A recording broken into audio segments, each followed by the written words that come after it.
चलिए तो फिर शुरू करते हैं। तो फिर अभी अपन डिस्कस करने वाले हैं विंडसर मशीन्स लिमिटेड का।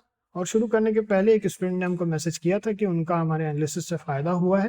पहले भी हमें मैसेजेस आए हैं तो मैंने आप सभी लोगों को रिप्लाई कर दिया था एक साथ।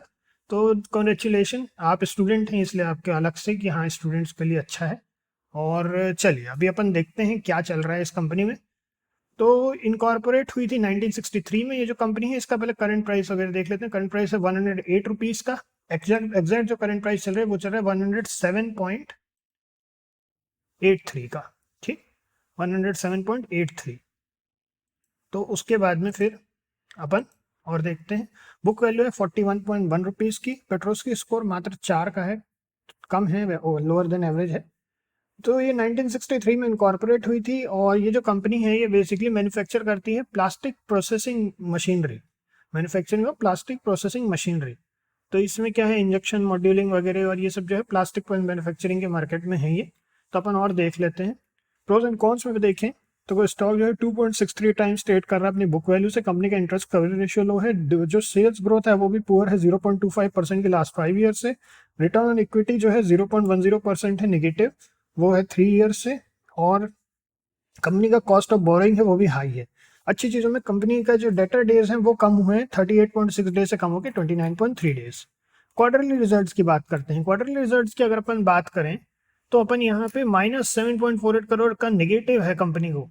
तो यहाँ पे 7.48 करोड़ का नेगेटिव लॉस में है कंपनी। उसके पहले 1.67 करोड़ का पॉजिटिव था, उसके पहले 1.45 करोड़ का पॉजिटिव था। इस तरीके से मतलब क्या है, कंपनी के कुछ क्वार्टर काफ़ी हैवी लॉसेस में है। और ओवरऑल और देखते हैं, चलिए ईयरली बेसिस पर भी देखते हैं। ईयरली बेसिस पर देखें तो 8 करोड़ का यहाँ पे नेगेटिव है ओवरऑल। उसके पहले 5 करोड़ का पॉजिटिव था। और जो इतना ही नेगेटिव उनका 2020 में भी हुआ था, तो 2024 में 4 साल बाद फिर वैसा ही नेगेटिव हुआ है कंपनी को। चलिए और देखते हैं।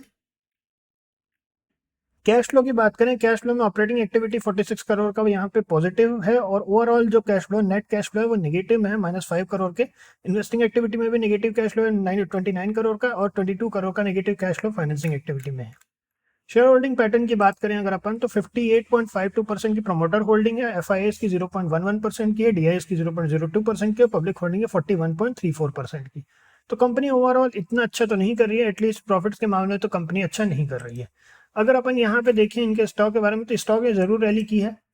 और अगर अपन ने जो प्रमोटर होल्डिंग देखी हो 58.52% की है, जो कि ठीक है। बट हम थोड़ा केयरफुल रहते हैं उन कंपनियों से जिनके प्रॉफिट्स वगैरह अच्छे नहीं हैं अभी, कम से कम। तो कोशिश करेंगे, और स्पेशली उसमें जब रैली भी हुई हो, तो या तो ये बाइंग आई है, अभी फ्रेश बाइंग हुई है, इसमें काफ़ी हैवी क्वांटिटी में 20% की रैली की है एक दिन में। 17.97 रुपीज़ होता है जो 20% की रैली हुई है। हम 111 के बाद ही कुछ भी व्यू बना रहे हैं। 111 के बाद ही हम कुछ भी देखेंगे। इसमें ट्रेलिंग स्टॉप लॉस को लेकर के चलना और क्वांटिटी और पोजीशन साइजिंग का हमेशा ध्यान रखना है। अगर आप लोगों को ये सब चीज़ें सीखनी है और अभी नहीं आती हैं अच्छे तरीके से, तो पहले इनको सीख लीजिए। हमारे यहाँ पे ट्रेडिंग इंडिया कोर्स है, उसमें आप इनरोल कर सकते हैं। ये पूरा एडमिशन रहेगा, तो इसमें लगातार अपडेट होने वाला कोर्स है। वन टाइम एडमिशन के बाद आपको हर नई चीज़ जो भी उस कोर्स में आएगी वो फ्री ऑफ कॉस्ट मिलती जाएगी आगे। तो इसमें बस इतना ही है। फिर 111 के बाद हम कोई भी व्यू बना रहे हैं, ट्रेलिंग स्टॉप लॉस के साथ ही हम जाएंगे।